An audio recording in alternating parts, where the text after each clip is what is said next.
ahora le doy la bienvenida a una de las personas que ha sido, creo yo, uno de los ministros más importantes que tuvo la primera parte del gobierno de Lifschitz, ¿no? Porque ahora ocupa un rol importante en el Congreso Nacional, en la Cámara de Diputados, es diputado nacional del Frente Progresista Cívico y Social. Ya está con nosotros Luis Contigiani. ¿Cómo va, Luis? ¿Todo bien? Buenas tardes, un gusto. Buenas Gracias noches, por estar. A ver, la cuestión de ser ministro y las 24 horas que vivía como ministro, donde todo el empresariado de la provincia de Santa Fe tuvo elogios hacia usted, el sindicalismo tuvo elogios hacia usted, la comunidad política fijó sus ojos, digamos, en la figura de Contigiani por la defensa de los intereses justamente de las empresas que estaban quebrando, de los trabajadores que estaban siendo despedidos. Ese movimiento que se generó, ¿cómo cambia hoy en las luces de Buenos Aires, con las luces de Buenos Aires? ¿Hay un cambio, digamos, de trayectoria, o sea, en su carrera política a partir de ahora? Bueno, gracias por la invitación, en primer lugar, Rodrigo, en esta nueva temporada, digamos, a la cual te deseo lo mejor, que te lo mereces. Muchas gracias, muchas gracias. Yo en lo sustancial sigo siendo el mismo, ¿no? O sea, en cuanto a la constitución de lo que soy como persona, la posibilidad de ser, soy el mismo como ministro que como diputado. Cambia las posibilidades del ser, digamos, ¿no? En términos de posibilidades y en términos de instrumentos estamos hablando de agendas y tiempos diferentes.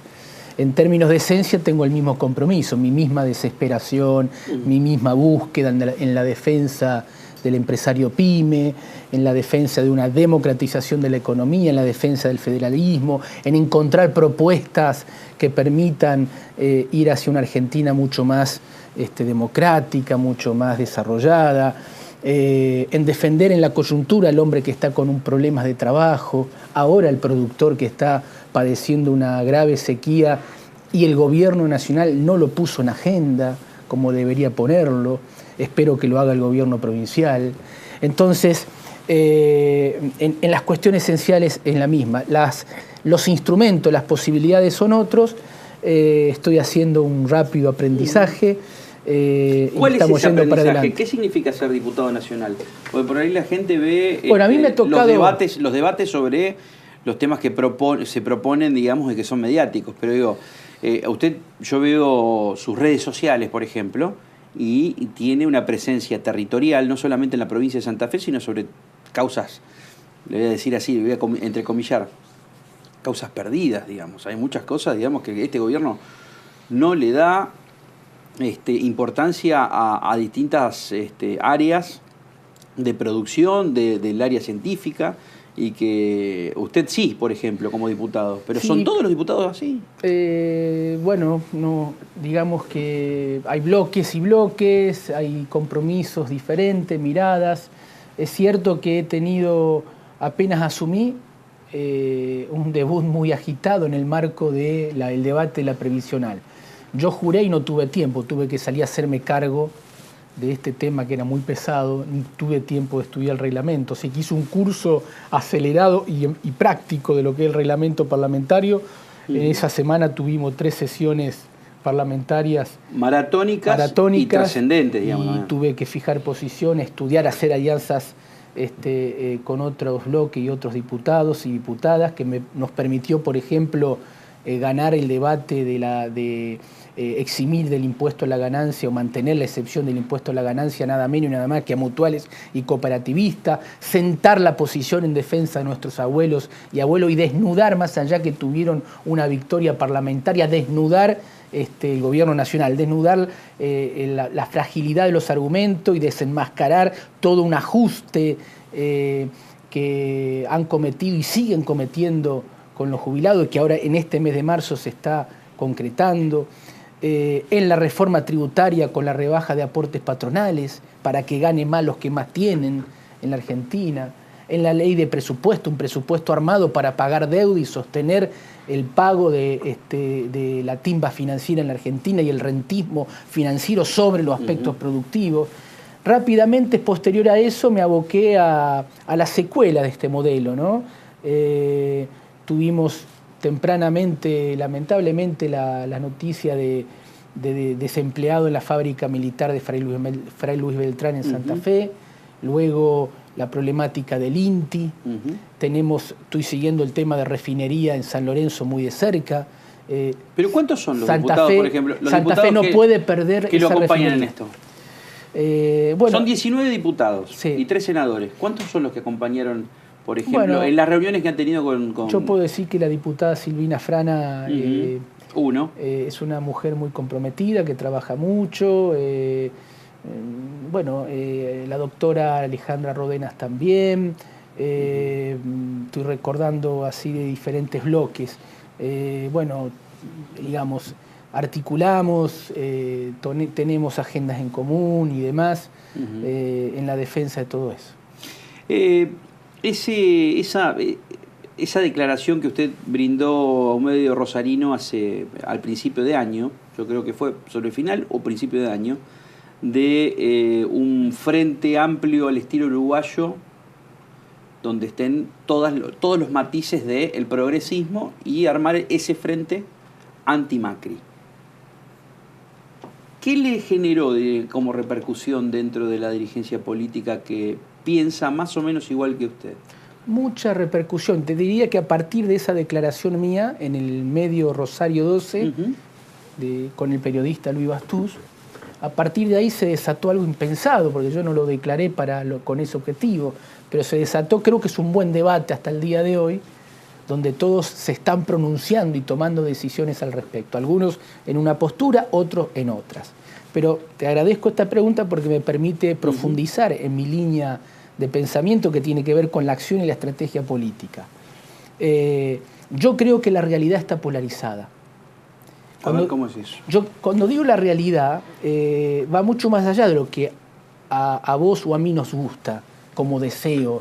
La realidad está polarizada en términos de que la política en la Argentina, el modelo económico que se está desarrollando en la Argentina, de bases neoliberales, divide la realidad social y económica de una manera muy fuerte.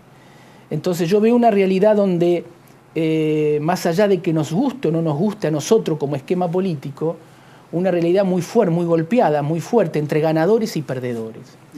Y es una realidad que se polariza en ese sentido, en todos los segmentos.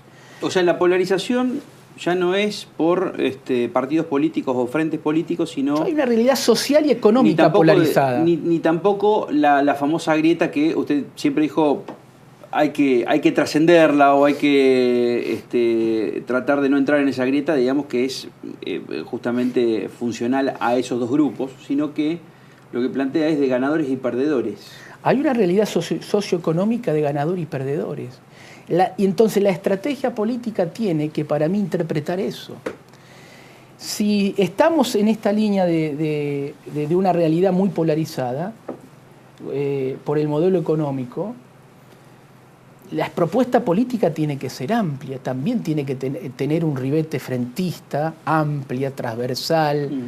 En este caso, donde yo me paro, tratar de aglutinar la mayor cantidad de adhesión y base de sustento social y político en aquellos sectores que están perdiendo. A ver, yo quiero interpretarlo desde el punto de vista electoral.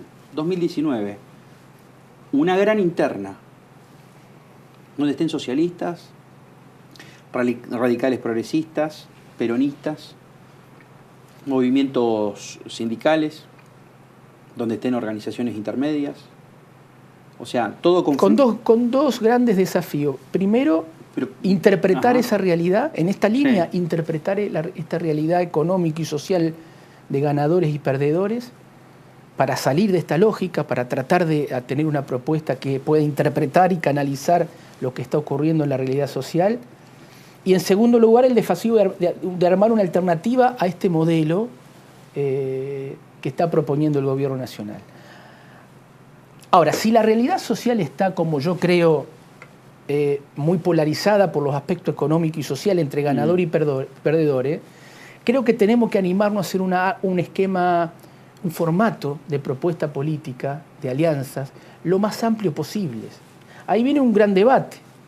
Si esta alianza política, este frente político tiene que ir por un camino más del medio, más abarcativo, menos amplio. Bueno, yo creo que tiene que ser amplio con todos los hombres de buena voluntad, con acuerdo de frente o no de frente, pero con acuerdo político en definitiva, que nos permita armar una alternativa al modelo nacional, incluido claramente el sectores del peronismo. Ahora, pongamos de ejemplo lo que sucedió en el 2017. En el 2017 el territorio nacional tuvo una ola amarilla que llegó al 40% de los votos en todo el territorio nacional, seguido por una ola azul de Unidad Ciudadana con el 20%.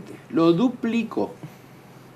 El macrismo o el PRO o Cambiemos lo duplicó al sector político encabezado por Cristina Fernández. Esto da dos análisis. Por un lado, que el macrismo no llega a ese 45%, digamos, que lo va a dejar fuera de un balotaje.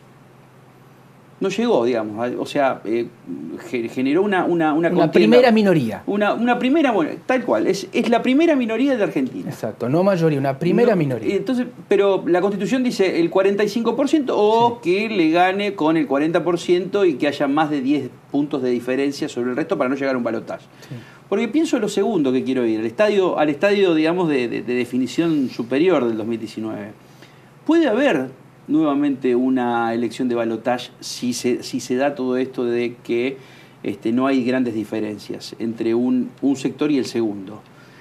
Y ese balotaje, yo por lo que percibo, digamos, no sería favorable a Macri. El peor escenario sería el de un balotaje con cualquiera menos Cristina. Entonces ahí la primera pregunta es, me parece que es una condición sine qua non que no esté Cristina dentro del juego.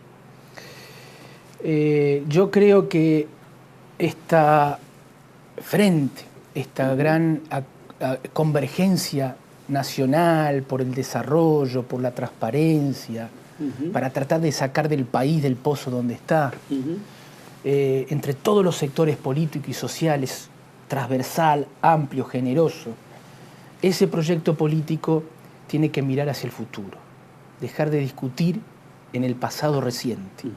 Porque si no, no va a tener la frescura necesaria para contagiar y ser alternativa, y tampoco va a tener esa mística que necesite tener. Y además una convergencia de programas y demás. Yo creo que la mayor contribución que puede tener todo este armado es que podamos pensar en renovar las personas, cada espacio político sin perder su identidad, tener un proceso de renovación de cuadros dirigentes, pensando en el futuro. Creo que es el mejor camino, ¿no? Esto es lo que yo creo. O sea, pero coincide con esto de que el primer paso sería ese, sería que Cristina no sea parte de la competencia 2019. Claramente creo que sería un gran aporte a que puedan hacer algo nuevo en la Argentina. El segundo paso, digamos, es ese de balotaje. ¿Usted percibe que hay un descontento de que la imagen de Macri está cayendo?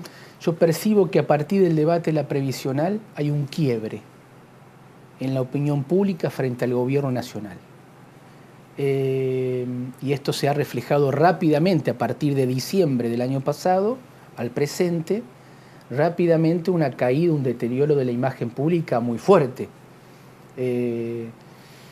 Bueno, ese quiebre implica que el gobierno ha perforado su línea de sustentación, que está en problema, que está a la defensiva. Después se puede a la previsional sumarse el efecto Triaca, el efecto Caputo, su ministro de Finanzas, la situación económica y social, la inflación, los tarifazos de Aranguren, el aumento del gas arriba del 50%, etcétera.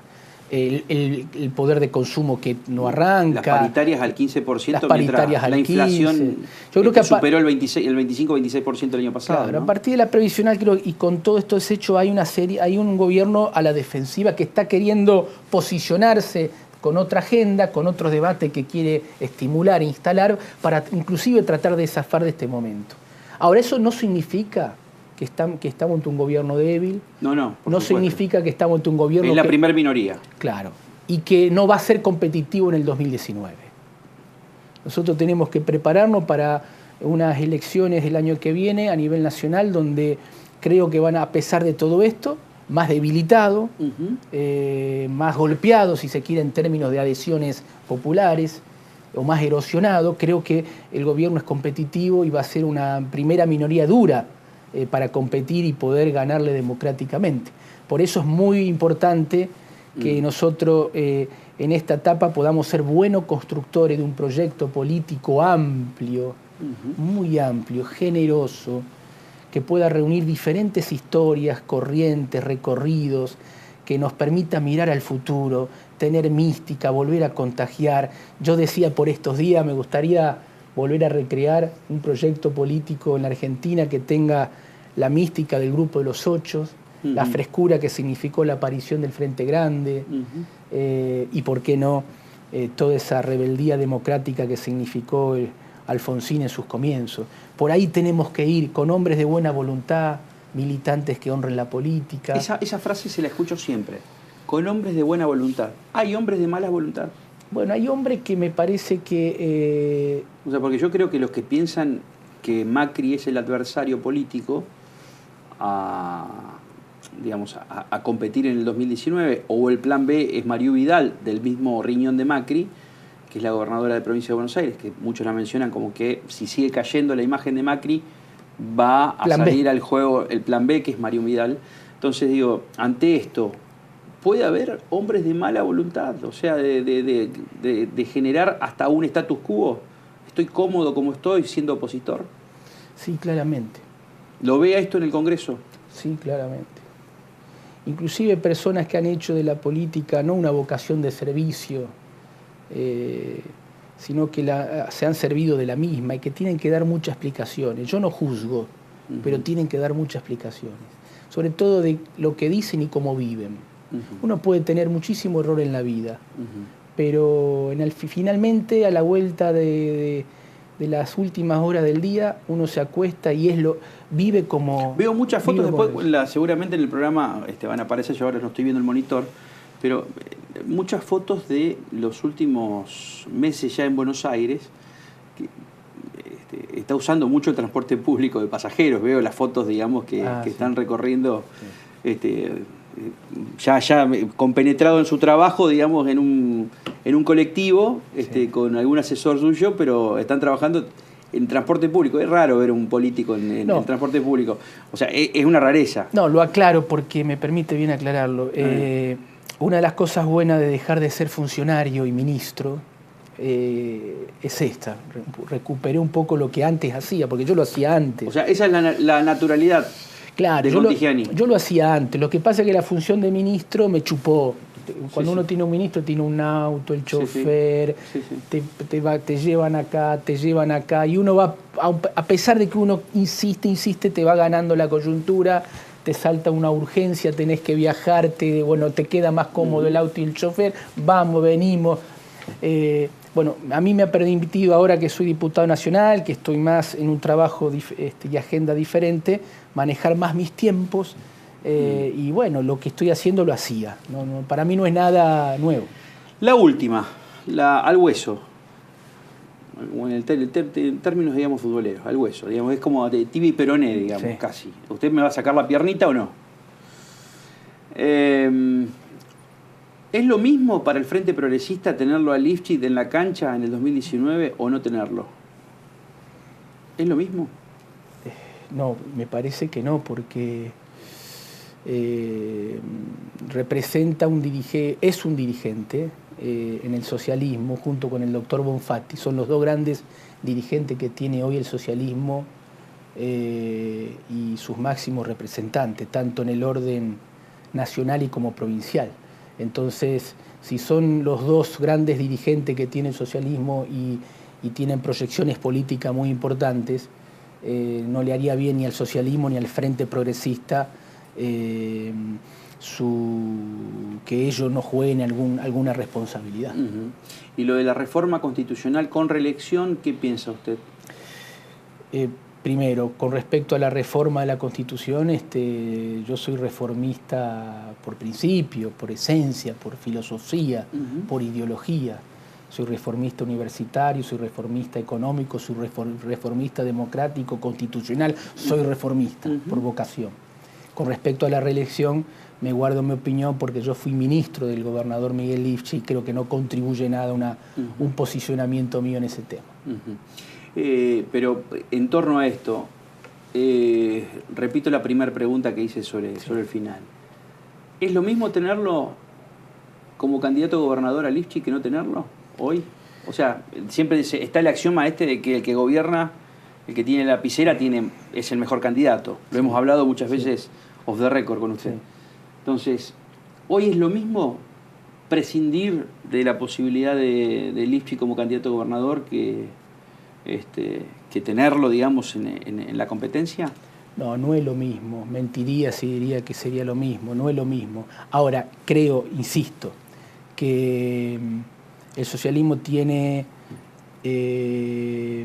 la fortaleza, a pesar de que tiene grandes desafíos por delante, de que tanto con el doctor Bonfatti como el gobernador actual Miguel Lifchit puedan encontrar roles fundamentales para esta etapa que viene, junto con otros actores en esto de que estamos hablando de armar un gran frente y demás. Creo que ahí son dos liderazgos, me parece, que tienen proyecciones políticas, sea cual sea la de nivel, pero en ninguno de los dos casos me parece que es neutral que una situación como la que vos planteás. No da lo mismo, digamos. Gracias, Contigiani. El diputado nacional Luis Contigiani. Pausa, ya volvemos.